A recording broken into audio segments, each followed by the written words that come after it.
Les rendez-vous des médecins israélites de France. Tous les mois, l'AMIF a rendez-vous avec vous sur Judaïque FM, une émission préparée et proposée par le professeur Robert Hayat. Bonsoir chers auditeurs, heureux de vous retrouver à notre rendez-vous mensuel de l'AMIF, l'Association des médecins israélites de France. J'espère que vous avez passé de bonnes fêtes de Pessah et aujourd'hui, j'ai le grand plaisir de recevoir le docteur Toledano pour son ouvrage « La médecine du Talmud ». Bonsoir, docteur Toledano. Bonsoir, docteur Hayat. Le docteur Ariel Toledano, vous exercez à Paris depuis une vingtaine d'années. Vous êtes médecin spécialisé en phlébologie, en médecine vasculaire et en échographie Doppler. Vous avez été un des pionniers des techniques de laser dans le domaine de la phlébologie et vous présidez le CIMAV, ce qui veut dire Comité d'information sur la maladie veineuse. Par ailleurs, vous êtes conseiller titulaire de la chambre disciplinaire du Conseil de l'Ordre des médecins d'Île-de-France et membre de la Société française d'histoire de la médecine. Vous avez organisé de nombreux colloques sur des questions d'éthique et vous êtes l'auteur d'une bonne dizaine d'ouvrages médicaux dont certains sont destinés au grand public et je cite le guide santé et beauté de vos jambes ou bien un autre le régime de vos artères, tous deux parus chez Marabout, tandis que d'autres ouvrages sont destinés à la formation continue des médecins, ouvrages parmi lesquels, je cite, les lasers vasculaires et, autre titre, un guide pratique de la thrombose veineuse des membres inférieurs. Mais si je vous reçois ce soir, c'est pour la parution de votre dernier ouvrage qui est paru aux éditions InPress et qui s'intitule « La médecine du Talmud » avec un sous-titre « Au commencement des sciences modernes ». Alors, docteur Toledano, merci d'être avec nous ce soir et je vous pose ma première question. Votre livre montre bien que vous avez une grande connaissance des textes talmudiques. Alors, comment l'avez-vous acquise et comment avez-vous mené en parallèle cette étude du Talmud et vos études de médecine? Alors, c'est très simple, j'ai toujours baigné dans le Talmud. Mon père est un talmudiste averti et j'ai surtout une soif de connaissance, un amour du texte. Et quand je prends une page de Talmud, je ne suis jamais rassasié. J'ai vraiment beaucoup de plaisir à lire et ma soif de connaissance est jamais assouvie à la lecture d'une page de Talmud. Donc, vous voyez, que vous lisez dans le texte. Exactement. Donc, sinon, je n'aurais jamais pu faire un ouvrage pareil. Mais j'insiste sur un point. Quand vous prenez un ouvrage, un traité talmudique, ce qui est intéressant, c'est qu'il n'y a pas de page 1. La page Aleph n'existe pas. C'est assez surprenant. Et le Talmud, quel que soit le traité, commence par la page Bet. Et alors, on peut se poser la question, pourquoi le Talmud, n'importe quel traité, commence par la page Bet? On pourrait dire que c'est une référence au premier texte de la Genèse, Bereshit, exactement. Le commencement. C'est, à mon avis, une allusion que le Talmud fait à ce texte-là. Mais ce qui est intéressant, c'est que Bet, c'est également 2. Ça veut dire que le Talmud s'étudie à 2. Et je veux en venir à cela. C'est-à-dire que, bien évidemment, on ne peut pas imaginer étudier les Talmuds seul. C'est une étude à 2, maître-élève, qui est au centre de la transmission dans la tradition juive. Et voilà, j'ai un maître, et mon maître a été mon père, et je lui rends hommage dans ce livre-là. Mais alors justement, comment vous est venue l'idée de ce livre et quel immense travail lui avez-vous consacré? Alors écoutez, c'est carrément 6 ans de travail et je crois que je n'aurai peut-être jamais fini, puisque je continue à travailler encore dessus. Mais tout a démarré quand on m'a demandé d'écrire un livre qui s'appelait l'histoire de la phlébologie. Et je me suis plongé dans les écrits de Galien, d'Hippocrate, d'Érasistrate, d'Hérophile, toute l'école d'Alexandrie. Et vous êtes remonté. Voilà, et je suis remonté et je me suis dit, mais que pensent nos rabbins de la circulation sanguine? Et en m'intéressant à cela, j'ai été donc dans les ouvrages talmudiques, j'ai découvert des gens incroyables qui, au fur et à mesure de mes recherches, et je tiens à rendre hommage, je le rends hommage dans ce livre-là, un rabbin qui s'appelle le rabbin Israël Rabinovitch, Michel Israël Rabinovitch, qui est un personnage hors du commun, très peu connu, qui a vécu au XIXe siècle, au XIXe siècle plutôt, et qui a traduit le Talmud en français, je crois une dizaine de traités, et qui a commencé le travail que j'ai effectué, mais de manière un petit peu différente, et qui a écrit donc lui aussi ce qu'on appelle une médecine du Talmud. Et je crois que le titre que j'ai donné à mon livre, c'est une manière de lui rendre hommage et de redonner vie à cet homme-là.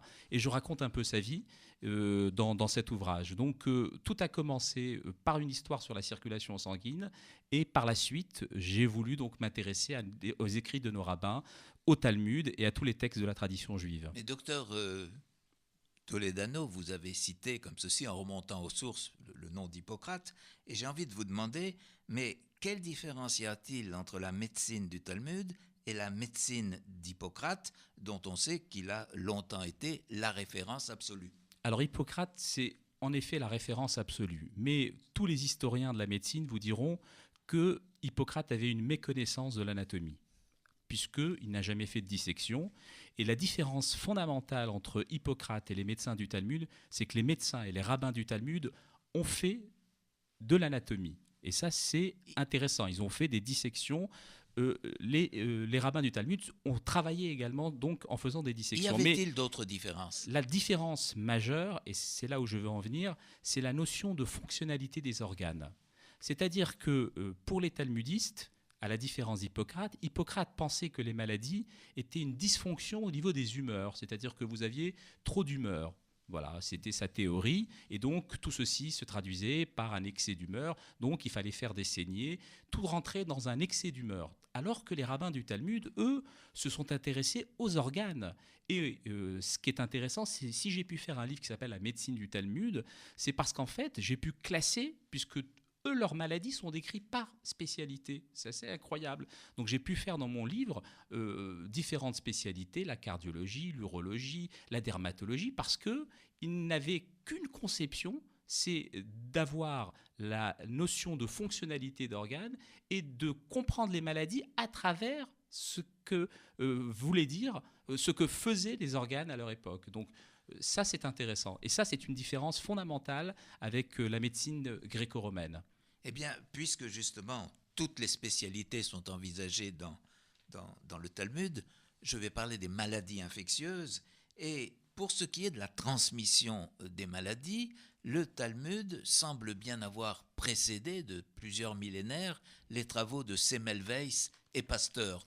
Pouvez-vous nous en dire un mot? Vous avez parfaitement raison. Peut-être rappeler à nos auditeurs ce qu'a fait Semmelweis. Semmelweis est quand même un médecin incroyable qui a remarqué que la fièvre purpurale se transmettait probablement par le fait que les médecins qui faisaient les autopsies remontaient en salle de travail et ne se lavaient pas les mains. Il leur a simplement dit lavez-vous les mains et figurez-vous qu'on l'a pris pour un illuminé. C'est que cette fièvre était mortelle. Voilà, on était quand même en 1854. On n'était pas au XIIe siècle, ni au IIe siècle, l'époque du Talmud. Donc c'est assez incroyable, mais c'est assez surprenant.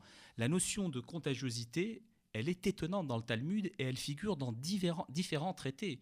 Vous ne l'avez pas que dans un seul traité. Le premier traité où on la voit, où elle est vraiment décrite de manière intéressante, c'est le traité d'Erer Eretz, qui est un traité qui parle de la conduite à avoir en société. Et on dit, il ne faut pas donner un verre dans lequel vous avez bu à quelqu'un qui est devant vous ou qui est à côté de vous, parce que c'est dangereux. Si c'était simplement inconvenable de le faire, de transmettre donc un verre qui était déjà utilisé, on se serait limité à cela. Mais annoncer la notion de dangerosité parce que vous donnez un verre à quelqu'un qui est déjà utilisé, c'est peut-être déterminer de manière intuitive qu'il y a un risque de transmettre des germes invisibles. Ça, c'est le premier point. Mais le deuxième point qui est étonnant, c'est un rabbin que j'adore, qui s'appelle Shmuel, qui est pour moi un des grands médecins du Talmud, et on aura peut-être l'occasion d'en reparler. Ce Shmuel a conseillé, c'est assez incroyable, quand vous êtes face à un chien qui a une suspicion d'avoir la rage, il a conseillé d'éviter, si vous êtes mordu par ce chien, en tout cas les gens qui essayent de neutraliser le chien, il ne faut surtout pas toucher le chien. Il faut le neutraliser avec des projectiles. Tout ça est écrit dans le traité Yoma. Il avait pressenti qu'il y avait quelque chose C'est-à-dire qui se transmettait. C'est assez incroyable. Il a senti que cette transmission pouvait se faire. Et on le sait, elle se fait via la salive. Et la salive, vous pouvez avoir des particules dans le pelage du chien. Et c'est assez incroyable que de dire ne touchez pas le chien, parce que là aussi, il y a un risque de danger. On est au IIe siècle après Jésus-Christ. C'est assez incroyable. Et ce qui est étonnant, c'est que vous avez une proposition d'un rabbin qui s'appelle Rabbi Mathia ben Harash, qui est un rabbin étonnant, qui, à mon avis, a été formé à l'école de médecine romaine, et qui, lui, va dire, si vous êtes face à un chien, si vous avez été mordu par un chien enragé, il fait une proposition incroyable, il faut manger un morceau du lobe du foie de ce chien. C'est étonnant comme proposition au IIe siècle après Jésus-Christ, parce qu'on est là face à une réflexion sur en tout cas les prémices de la vaccination. Le mal qui soigne le mal. Alors je raconte cette histoire qui est assez incroyable dans ce livre. Il y a tout un traité qui est consacré à cette histoire de la vaccination et de la rage.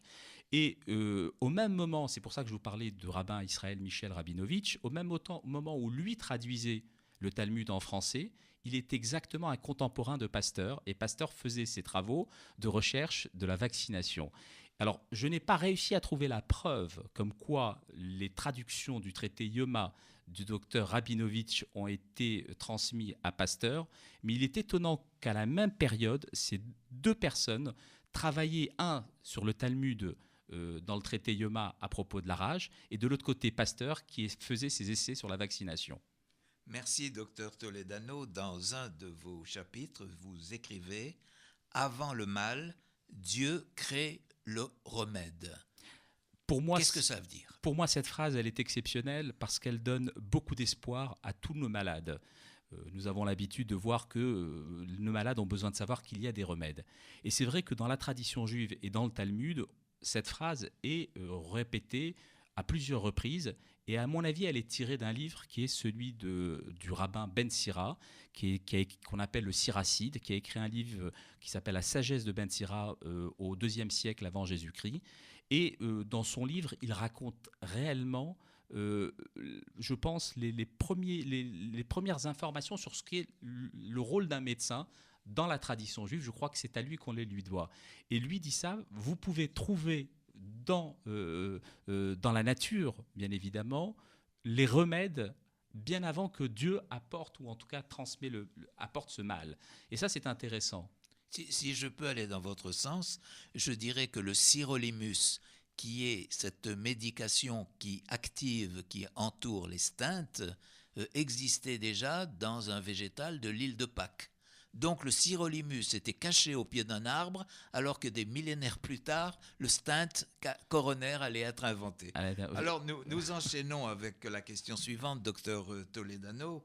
Comment commenteriez-vous cette phrase, la prière comme un remède? Tout un programme. Tout à fait. Alors, ce qui est important dans cette phrase, c'est vrai que dans le traité Berachot, vous voyez de nombreux rabbins à qui l'on demande de prier pour un malade, et c'est quelque chose de fondamental dans la tradition juive. Il existe même on parle d'un rabbin qui était Rabbi Hanina ben Dossa, qui était un rabbin incroyable. Toutes les prières qu'il faisait, elles étaient exaucées. Donc tout le monde faisait appel à ce rabbin, et il avait un pouvoir de guérisseur assez incroyable à travers la prière. Mais ce qui est intéressant, c'est qu'à aucun moment dans la tradition juive, on ne substitue la prière au rôle du professionnel, c'est-à-dire du médecin. Et ça, c'est fondamental. C'est-à-dire qu'on peut prier, mais on doit consulter, aller voir un thérapeute, on doit aller voir un praticien qui, lui, va donner les médications nécessaires. Et pour rester dans cet ordre d'idées, cette nouvelle formule « honore ton médecin avant d'avoir besoin de lui ». Tout à fait. Qu'est-ce que vous avez voulu dire? Tout à fait. Je pense que cette phrase est tirée du Talmud, mais on la retrouve également dans le livre de sagesse de Ben Sira, ce rabbin du IIe siècle avant Jésus-Christ.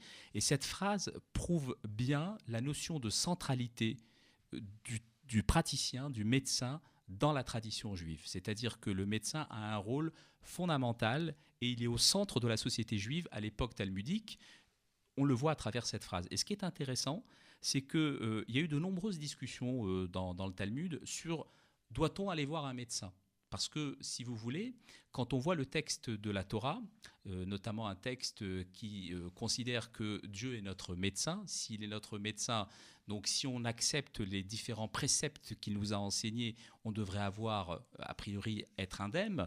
Et donc, les mesures qu'il nous a enseignées sont des mesures prophylactiques. Doit-on aller voir un médecin? Parfaitement. Et cela découle d'un verset de la Torah qui parle, en fait, de la notion d'un combat entre si deux hommes se querellent et que l'un blesse l'autre, et le rôle de celui qui a blessé l'autre doit être de réparer le préjudice qu'il a entraîné, donc doit payer bien évidemment les indemnités dues au chômage ou à l'interruption de travail de la personne, et doit aussi payer la guérison. Et payer la guérison, le terme de la Torah est écrit Verapo Yirapé. Verapo Yirapé, on entend deux fois le mot rapo, rapo resh P Aleph, qui veut dire guérir, et cette dénomination à deux reprises du mot rapo Yirapé, il guérira le guérisseur. De là, les rabbins du Talmud, et notamment Rabbi Ishmael, qui est un rabbin incroyable, Rabbi Ishmael dit: nous tenons là le principe comme quoi nous devons aller voir un médecin quand nous sommes malades. Mais alors, toujours dans le même esprit, vous ajoutez, le médecin est un intermédiaire entre Dieu et les hommes. Exactement. En fait, l'objectif du médecin, alors c'est ça ce qui est important, c'est qu'il n'est qu'un intermédiaire et doit aider à réparer l'édifice normal de la création divine. Ambroise Paré disait « Je le pensais, Dieu le guérit ». Alors c'est un peu ça ? Ah, je crois qu'il s'est inspiré du Talmud. Alors, docteur Toledano, là où vraiment vous nous enrichissez, vous nous apprenez des choses, le premier traité de médecine du monde aurait été un livre juif, il s'appelait le livre des remèdes et il a disparu. Alors, vous comprenez, un jeune médecin ou un médecin qui lit dans le Talmud qu'il existe un livre qui s'appelle le Sefer HaRefuot, le livre des remèdes, et que dedans sont consignés tous les remèdes à tous nos maux, ça serait un vrai bonheur de le retrouver, ce livre-là. Eh bien, figurez-vous qu'il a existé selon le Talmud, et que, a priori, selon la mythologie talmudique, ça serait le fils de Noé qui l'aurait rédigé sur les conseils d'un ange qui serait venu lui enseigner les remèdes de toutes les maladies du monde. Et ce livre aurait malheureusement totalement disparu, mais caché par un roi qui s'appelait Ézéchias, qui était un roi de Juda, du royaume de Juda, au 7e siècle avant Jésus-Christ. On le retrouvera un jour ? Écoutez, il l'a caché, a priori. Selon le Talmud, il l'a caché, mais a priori, on ne l'a pas retrouvé. Et j'aurais aimé le retrouver, mais je voudrais juste vous dire qu'il y a un médecin incroyable du 7e siècle, qui est Asaph Yehoudi, ou Asaph Harofé. Et ce médecin, je lui consacre un chapitre. Il a écrit au 7e siècle un livre qui s'appelle le Sefer HaRefuot, le livre des remèdes. Il a repris le titre. Alors, est-ce que c'était pour se faire une pub ? C'était peut-être à cette époque quelqu'un de très ingénieux. Mais en tout cas, son livre était le premier livre de médecine juive de l'ère post-hippocratique. Alors, docteur Toledano, vous allez m'expliquer le paradoxe. Les médecins du Talmud, et vous l'avez dit tout à l'heure, connaissaient l'anatomie par le biais des autopsies. Tout à fait. Mais ils pratiquaient ces autopsies en contrevenant à la loi de Moïse. Tout à fait. Alors comment on s'en sort ? Vous avez parfaitement raison. Vous savez que la loi de Moïse dit qu'on n'a pas le droit de toucher un cadavre, sinon vous êtes impur pendant une durée de 7 jours. Donc à partir du moment où vous êtes impur durant une durée de 7 jours, et ça j'adore le Talmud pour cela, parce qu'il y a des discussions assez incroyables, et vous avez un rabbin qui dit « Ok, on est impur pendant une durée de 7 jours, mais si on touche un demi-cadavre ?» Alors vous comprenez, donc ça veut dire quoi ? Alors là le rabbin lui répond « Mais un demi-cadavre, alors c'est quoi un cadavre ?» Et donc pour définir ce qu'est un cadavre, ils ont dû aller faire des dissections. Alors ce qui est intéressant, c'est que ces dissections ont été faites, et ça c'est assez étonnant, c'est un corps flotté dans l'eau et n'est pas considéré comme impur. Alors est-ce que c'est un artifice qu'ont utilisé les rabbins du Talmud pour pouvoir faire des dissections ? En tout cas, ce qui est étonnant, c'est que selon la tradition talmudique, le corps n'est pas impur, mais selon le grand anatomiste Vézal, ça permettait en fait de desserrer les chairs, et donc la dissection était plus facile. Donc vous voyez qu'ils ont fait des dissections, et ça leur a permis de faire, et j'en parle dans mon livre, une anatomie comparée qui était étonnante pour l'époque. Docteur Toledano, la modernité de ces médecins du Talmud s'exprime dans le régime nutritionnel qu'ils préconisent, puisque pour rester en bonne santé, et cela est dit plusieurs millénaires auparavant, ils énoncent quelques règles. Alors, c'est assez incroyable ces règles parce que, vous savez, j'ai écrit un livre qui s'appelle « Le régime de vos artères » et j'aurais pu tout à fait les écrire. Si je vous les lis, les règles du Talmud, vous allez dire « mais c'est des règles actuelles ». Alors, les légumes sont conseillés, c'est assez étonnant. Donc, le régime végétarien convient parfaitement aux sages du Talmud. Peu de protéines, il faut éviter de manger des viandes, de bœuf, des viandes grasses, privilégier les poissons, consommer des œufs avec modération. Les laits, fromages sont déconseillés, donc c'est assez étonnant quand on sait qu'il y a beaucoup de cholestérol. Boire de l'eau, il recommande de boire de l'eau et de ne pas se gêner pour boire de l'eau. Mais alors, qu'en est-il du vin? Alors le vin, c'est assez surprenant, il faut de la modération, mais je vais vous citer une phrase du traité Berachot qui dit, alors là cette phrase elle est vraiment magnifique, « Un homme qui boit un verre de vin reste doux comme un mouton, lorsqu'il en boit 2, il devient fort comme un lion, mais lorsqu'il en boit 3 ou 4, il devient comme un porc qui souille ses vêtements et se roule dans la fange. » Vous regardez un peu ces aphorismes talmudiques comme ils sont beaux. Docteur Toledano, dans votre ouvrage La médecine du Talmud, qui vient de paraître à InPress, et c'est pour ça que j'en rappelle le titre, vous nous rappelez l'origine du caducée des médecins avec ce bâton et ce serpent autour. Pouvez-vous nous en dire un mot? Alors c'est une histoire assez incroyable qui est dans la Torah. On raconte que les Hébreux étaient sortis d'Égypte et ils se retrouvaient dans le désert et qu'il y a une épidémie de serpents qui est venue mordre les Hébreux et il y a eu énormément de décès. Et Moïse va implorer Dieu pour que Dieu apporte un remède. Et le remède que propose Dieu demande à Moïse de confectionner un serpent et de le mettre au-dessus de son bâton, et tous ceux qui regarderont en haut vers le serpent seront guéris. Ce qui est intéressant, c'est que Dieu n'a pas donné une substance avec laquelle faire ce serpent, avec laquelle le confectionner. Et ce qui est assez incroyable, et ça il faut bien comprendre un peu l'hébreu, un serpent veut dire nachash en hébreu, nun chet shin. Et Moïse va faire un serpent en néchochet, c'est de l'airain, et le néchochet c'est nen, nun chet shin également, avec un tav à la fin. Et vous voyez que Moïse a choisi de manière assez étonnante une substance, un matériau dont le nom Nachash se trouve dans le matériau. Et c'est assez incroyable. Et là, de nouveau, on voit un peu... Et quel est ce matériau? L'airain. C'est un mélange de cuivre et de fer. Et donc, ce qui est assez incroyable, c'est que vous retrouvez le mot serpent dans le matériau utilisé par Moïse, mais vous voyez que le serpent est en même temps à l'origine du mal et en même temps à l'origine de la guérison, puisque les Hébreux qui regarderont le serpent et qui ont été mordus vont guérir grâce au fait qu'ils ont vu le serpent. Et donc, je pense que l'origine du caducée vient de là, vient de ce bâton du serpent. Alors, pour la petite histoire, on parlait tout à l'heure du livre des remèdes du Sefer HaErefuot. Eh bien, figurez-vous que le serpent d'airain de Moïse a été également caché par le roi Ézéchias, selon le Talmud, avec le livre des remèdes. Donc si on trouve ces deux, le serpent d'airain et le livre des remèdes, on serait vraiment des grands guérisseurs.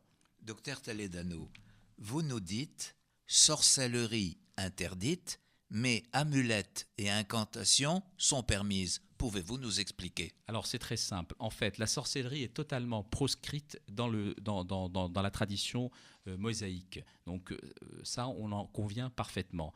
Maintenant, il faut savoir que les incantations ont été interdites au départ par les rabbins de la Mishnah, mais il y avait une croyance populaire tellement forte à l'égard des incantations qu'il a fallu légiférer. Et ils se sont aperçus, nos rabbins, les rabbins du Talmud, qu'on ne pouvait pas interdire les incantations ni les amulettes.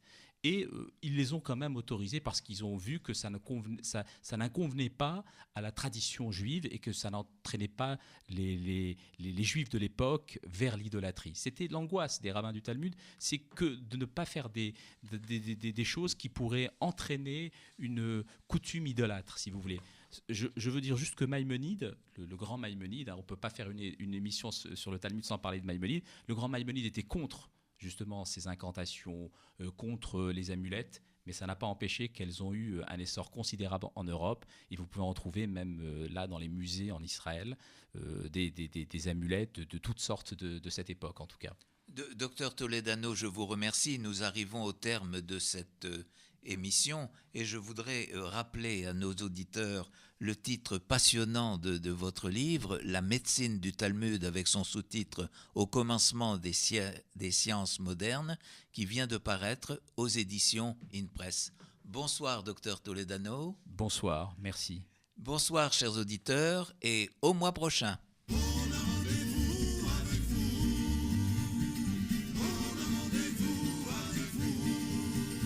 Les rendez-vous des médecins israélites de France. Tous les mois, l'AMIF a rendez-vous avec vous sur Judaïque FM, une émission préparée et proposée par le professeur Robert Hayat.